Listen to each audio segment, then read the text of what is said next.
So meaning, this whole concept of meaning has been a really central part of my life for quite a while. And as Teja said, I wrote this book, The Patterning Instinct, with the subtitle of it is A Cultural History of Humanity's Search for Meaning.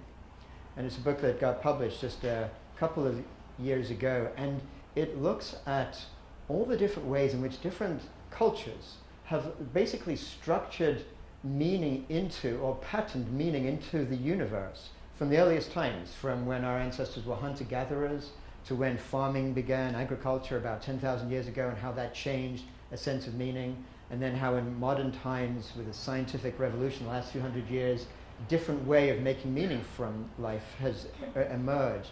But how in traditional cultures, and particularly in East Asian cultures, where Qigong arises from, different ways of finding meaning continue to exist. And that's what a lot of this book looks at, and looks at how the way in which our current society finds meaning from life has led to these terrible imbalances that we're also aware of right now that threaten the very future of our civilization. So I wanted to tell a little bit about how I came to start exploring this question. And well, here's a picture of me actually about 20 years ago or so, when I was actually in the earlier part of my life. I had started an internet company back in the first days of the internet phase, and was taking it public, and here was I on TV talking up my company, all this kind of stuff. And a lot of things happened to me shortly after that caused a lot of things in my life to feel like they were falling apart, like personally, and the company I'd created, and all kinds of stuff. And I went through a time when I asked myself that question I was just inviting you to ask very deeply. What does meaning actually mean to me? What do I want to do with my life that's truly going to be meaningful? And one part of my own answer to that question was this kind of conceptual journey I went through over the years, really trying to understand what is this source of meaning, what we're told about meaning, how can I believe that? Where does that come from? Going all the way through human history and complexity science in modern times, leading to me writing this book, The Patterning Instinct. And at the same time, I went through a kind of parallel or interweaving experiential journey where I was discovering Buddhism, meditation, and Taoism, yoga, and so central for me it was discovering Qigong. And these two kind of journeys interweaving together led me to put together this kind of worldview, if you will, or approach to practice that I call Liology, that I'll be talking with you about, which integrates both of those kinds of journeys into one. But let's begin with something that we all know and love in this group, is our Radiant Heart Qigong. And I think probably if somebody asked you what is Qigong at this stage with Teja's instructions, you'd probably be in a good place to say, well, basically it's the skillful mastery of Qi. As you know, the word Gong actually means that's kind of skillful mastery of a particular practice. But then we might ask, well, what is Qi? And in answer to what is Qi, one of the things that I discovered as I went through looking at early Chinese thought it's a sense of where this actually, what this concept of Qi really comes from. Turns out that in the very, very earliest of times, in early Chinese culture, the way they first see this word used is actually like the vapors coming from rice cooking, is the way that the word Qi is used. And then over time that got to be interpreted as things like wind or breath or like the human spirits. And then from that idea came this idea of Qi being like our strong emotions, sexual arousal, or life itself being Qi. And if you look at the kind of earliest traditional Chinese views of how the universe essentially got created, they had this notion that initially it was all like this undifferentiated Qi. And the more refined versions of Qi became things like spirits and life force, and really became what the heavens was made of. And denser versions of Qi would then condense into things like the earth and the mountains and rocks. And they saw humans as kind of existing somewhere in between those two. That's the Chinese sign for human there. And as humans, we have this kind of connection with that more refined version of qi and the earthier, more condensed version of qi. We're sort of there in the middle between those two. And then about 1,000 years ago or so in China, there was a period called the Song Dynasty. And what I found so fascinating, this really became a huge part of my own research and my own kind of life's work, is it turns out the philosophers for a couple of centuries during this period synthesized early Taoist ideas with Buddhist ideas that had migrated to China from India initially, and traditional Confucian ideas. And they put together what they called the school of the Tao, that nowadays is known kind of by scholars as like Neo-Confucianism. And what's so interesting is that these Neo-Confucians, as they're called, they started from this basis of the traditional Chinese understanding that basically all matter and energy, anything that can be felt or sensed, was qi. Qi is everywhere in the universe. But just as importantly, they looked at this notion that the qi has to be organized in certain ways for us to actually be able to experience it. And the principles according to which all that qi is organized, they called li. That's their word for essentially the organizing principles of all the qi of the universe. And what they saw was that if you took all of that li, all the different patterns of organization everywhere, from the smallest to the largest, you could understand that being the Tao, that sort of mysterious word, the Tao, like it's all the patterns of organization of the entire universe. And they saw really the value and meaning for life and their existence in the universe as arising from the Tao. So the meaning itself was intrinsic to the natural world. Now, that, as we're all aware, is very different from the kind of mainstream Western tradition of understanding meaning. And something I explore a lot more in this book, The Patterning Instinct, is that the Western view from the ancient Greeks ever since, through all of European thought for 2.5 millennia, sees this kind of dualistic universe where there's some sort of transcendence and then the material world which is separated, like totally separated from really the kind of source of meaning. And if we look even today in the kind of society that we have inherited from that 2.5 millennia of thought, we have this place where science and religion itself is seen as being separate from each other, where there's transcendent meaning up above and the material world below. So it's as if religion and the place in which we get meaning exist in a different domain from science. Now, that kind of split universe is what has led to this amazingly unsustainable worldview that we have today, where so many people in kind of mainstream culture feel it's okay to sort of pray to that sort of transcendent source of meaning, even while we're ransacking nature below.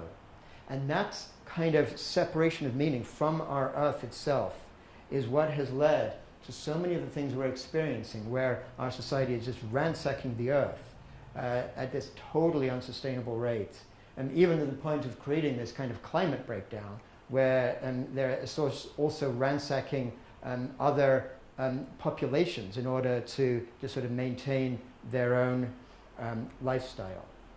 Now, underlying all of these ways in which our world is working right now is this way in which our way of our sort of scientific worldview that is taken for granted around the world essentially rejects meaning in the universe. Because the center of this kind of scientific worldview is often known as reductionism. And it's really well expressed by Francis Crick, who many of you have probably heard of. He was the Nobel Prize winner, one of the people who discovered the DNA molecule back in the 50s. But he turned a lot of his attention to actually neuroscience and consciousness in later life. And he describes what he sees as his great discovery about that is, as in his words, you, your joys and your sorrows, your memories and your ambitions, your sense of personal identity and free will are in fact no more than the behavior of a vast assembly of nerve cells and their associated molecules. There's this amazingly clear description of this reductionist point of view. And of course, he's not alone. There's so many mainstream scientists who talk about the same thing. This is another Nobel Prize-winning physicist called Steven Weinberg, who looks appropriately sad in this picture when you look at what he has to say, which is, the more we know of the universe, the more meaningless it appears. Now, as I was going through this search for meaning of my own that I told you about years ago, I wanted it to be really kind of rigorous. And so I did all this reading in science, and I came across this kind of approach to sort of scientific understanding. And I felt kind of blocked a little bit.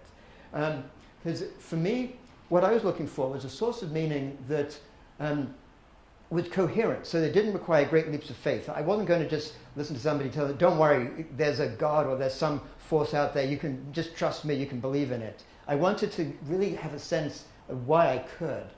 And something that existed across the different domains of human understanding. So rather than that split between mind and body, or split between what we do in our vocation and what else is out there, all these splits, something that really connected everything. And that allowed me to integrate all the different parts of my own being. And that's what I was looking for. Ken felt sort of stuck with this reductionist point of view. And then I began to discover different approaches to science, equally rigorous with their own whole roster of Nobel Prize winners. But we can sort of view these as really sciences of connection, rather than these kind of sciences of separation that's like reductionism. And oftentimes people talk about these kind of sciences as systems thinking.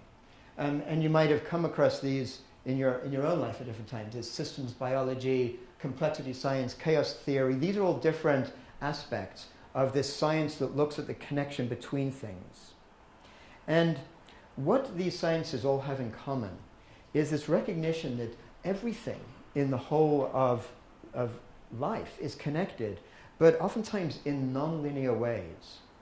So, for example, one of the founders of this way of thinking, of chaos theory, called Edward Lorenz, put this famous question out there, asking, is it possible that the flaps of a butterfly's wings in Brazil could somehow, through these nonlinear effects, lead to a tornado in Texas? And so that was this kind of iconic question that he asked. And along with this understanding of the connectedness between things is that all living entities are these complex, self-organized, dynamical systems. And crucially, the interactions between things tell us more about them than the things themselves. So whether we're looking at like starlings flocking in the sky, or like schools of fish in the ocean, or just the ripples of sand dunes, or the whole system of the Earth, or even going outside of the Earth, looking at the ways in which galaxies themselves organize, there seems to be these patterns of connectivity that seem to hold some significance beyond what these actual, what these things are actually made out of. And there's one way you can really get a sense of this yourself. Maybe just for a moment, think about a picture of yourself when you were a little child. You close your eyes if you want, or just think about just some image of yourself you've got now, like of yourself as a little kid. Here's actually me as I was a kid. Now, what's amazing when I look at that picture, I know that that's me. That's me as I was as a kid. And yet, virtually all of the cells in that little kid are no longer in me now. There's a few cells that stay within us all of our lives, but even those cells are always changing what they're made of. So I can say for virtual certainty that there's not a molecule in that little kid then that is in me now. So in that sense, the chi, the stuff of that kid, is nowhere in me. And yet that kid is me, and the memories of that kid still can stay within me, and the things that affected that kid are part of me now. So what is it that connects me with that little kid? It's the Li. It's those organizing principles of the way all that stuff relates to each other that turns out to be actually more stable, more meaningful than the stuff that kid was actually made of, or the stuff that I'm made of right now. So as we look at that sense of connections, we begin to sort of say, well, what is it about these connections that make that happen? And what systems and connective sciences tell us is that as the number of connections increase, they lead to a phase transition in any kind of system. And out of that phase transition emerges a whole new meaning arising from the connections themselves. And we see that all around us, basically everywhere we look. For example, when words connect, language emerges. When computers connect, well, the internet emerges. When organisms connect up, an ecosystem emerges. And when within our own brains, when neurons connect, ultimately consciousness emerges. So this is one of these great understandings from this science of connection. And another is that no system is autonomous, but always connecting with other systems. So this is like an image from molecular biology where they're looking at how different microsystems connect within an organism. And out of that comes this amazing concept that each system is fractally connected within larger systems. So some of you probably already know what a fractal is, but if you don't, a fractal is a pattern that repeats itself at different scales. And when you see fractals, it indicates self-organized activity, and we see it everywhere in the natural world. We see it in the shape of coastlines, in the patterning on leaves, see it in how lightning bifurcates, and we see it in all the different connections in our lungs. And again, we see that fractal kind of connectivity within neurons. And as life scientists and systems biologists start to look at nature itself, they see it as a fractally connected organism. So you can actually begin to understand each cell on all of life, all the earth, being part of organisms, and those organisms being part of community, and each of those communities part of an ecosystem, and ultimately each ecosystem as part of the whole Earth system, or Gaia, as sometimes people will give it that name. So now, as complexity scientists have tried to understand all this, they've kind of started to look for a framework for all this new understanding in the last few decades of modern systems theory. This is one of the leading thinkers in complexity science. His name is Stuart Kauffman. And in one of his books, he writes this kind of musings, if you will. He goes, what is the weave of these connections? And no one yet knows, but the tapestry has an overall design that reflects underlying law, principles of self-organization. And he sort of goes on, we're into new territory, where we're seeking a new conceptual framework that does not yet exist. Now, I came across Stuart Kauffman as I was doing a lot of this research, trying to understand where meaning came from our lives. And I was at the same time doing a lot of research in this traditional Chinese way of understanding Qi and this concept of Li, coming from Neo-Confucian thought.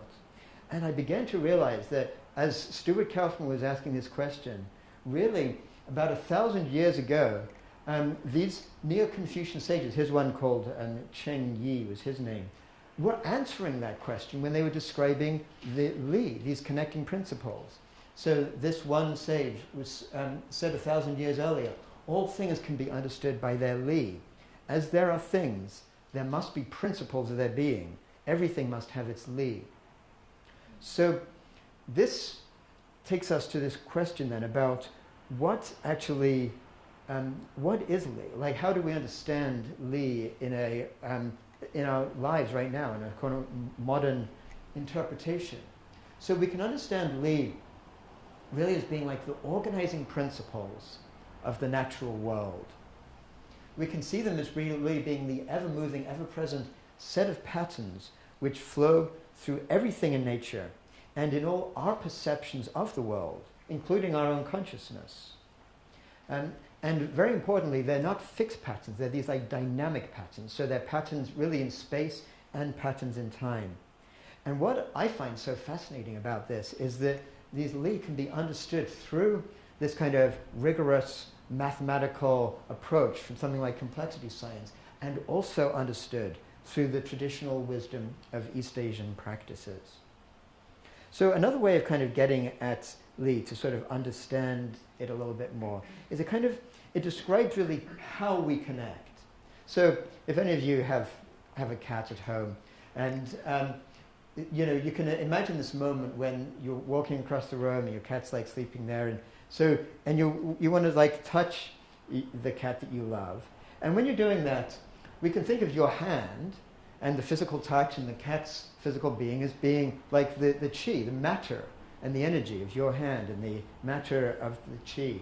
Now, if the kind of ways in which the organizing patterns of your touch to that cat is filled with this kind of sense of love and warmth, the cat will just kind of get this nice stroke and lie there and enjoy it.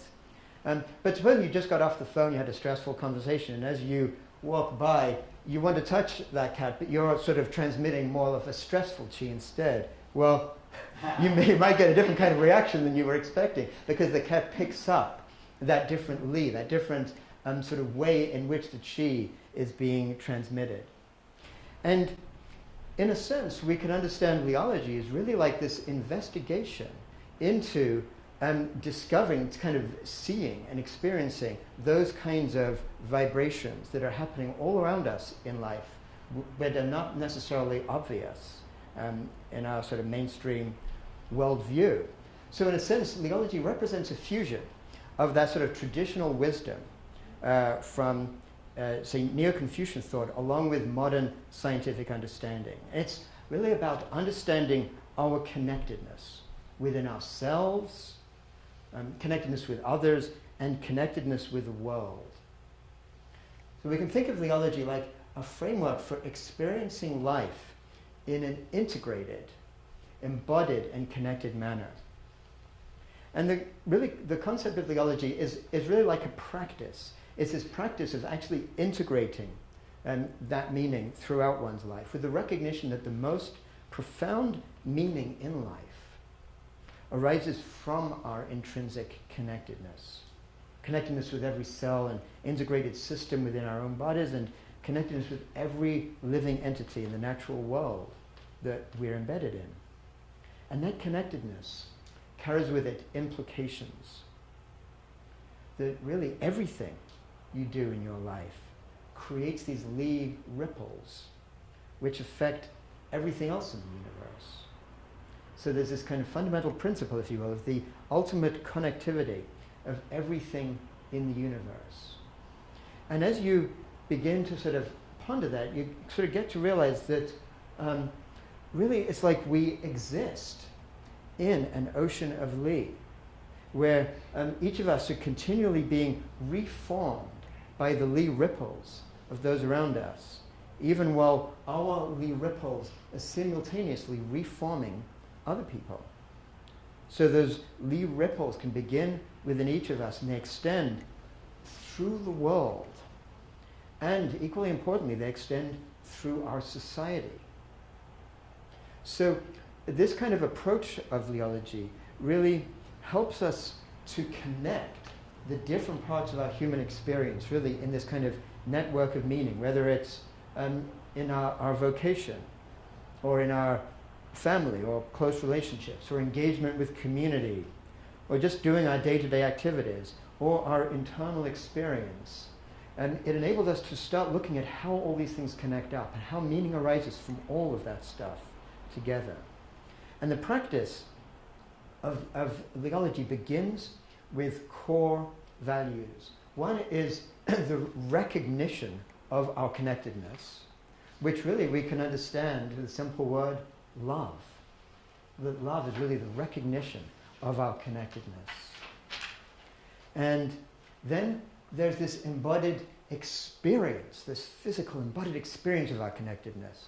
And we can understand that as really being this other core value of harmony. And finally, there's this really important place for kindness rising this, which can be an expression of our connectedness. Because oftentimes we may not be actually recognizing that connectedness explicitly in our minds. We may not be feeling it, but we always have this ability, this potential to express that connectedness through this core value of kindness. And those three values together can lead to really a life of sustained well-being, which then brings us back to our Radiant Heart Qigong and this kind of realization that, in a way, the skillful mastery of Qi that Qigong is all about can also be understood as really the skillful mastery of the Li that connect the Qi. It's really another way of understanding what Qigong is. And once we get that, we can see that we can actually take these principles of Qigong that Teja is offering to us and apply them to other aspects of our life outside of the studio. So we see this in some of the principles of Radiant Heart Qigong. And what we can do is, for a moment, I'll just go through each of the principles one at a time. And as we do that, just consider in your own minds how those principles that you're learning right here in the studio, but how they can apply to all those other aspects of your life that I've been kind of touching on. So, beginning with this principle of relaxed intention, undertaking actions with ease, not forcefulness. And then there's the principle of being present, that direct experience of our interconnectedness. And then, of course, there's practice underdoing, staying within that 70% of our capacity. So in each of these cases, how can that be applying to other parts of your life? Dynamic relaxation, attention without unnecessary effort. Feeling a sense of openness, being connected to the intelligence, the intrinsic intelligence of the Tao. Feeling poise, grounded, centered, dignified presence, and listening to the Qi, trusting your natural intelligence. In each of these cases, we can apply these to all these different parts of our life. And in fact, in a